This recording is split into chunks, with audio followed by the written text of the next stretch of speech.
माझं नाव नितीन पवार आहे। मी आज सकाळी झालं विरार स्टेशनला, पण मला अजून ट्रेनमध्ये चढता पण आलं नाही। तर एवढी गर्दी आहे की प्रचंड गाड्याच कॅन्सल केल्या। ते रेल्वे प्रशासनाने आधीच आम्हाला इन्फॉर्म पण नाही केले की बाबा रेल्वे उद्या गाड्या चालू राहतील न राहणार। त्यामुळे मला आज स्वतः एमर्जन्सी फॅमिली प्रॉब्लेम होता की मला हॉस्पिटलला जायचं होतं, पण अजूनपर्यंत हॉस्पिटलला पोहोचलो नाही मुंबईला। काय मागणी करणार?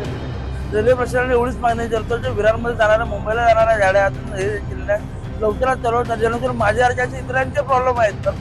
त्या लोक जॉबला पण नाही, असे भरपूर जणांचे प्रॉब्लेम आहेत त्याला, ते लवकर सॉर्ट होते।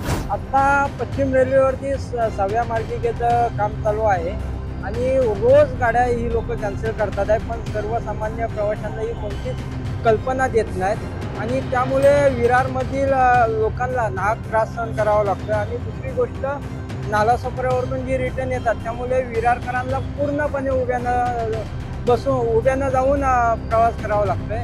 त्यामुळे पश्चिम रेल्वेने ह्याच्यावरती लवकरात लवकर तोडगा काढून प्रवाशांना दिलासा द्यावा।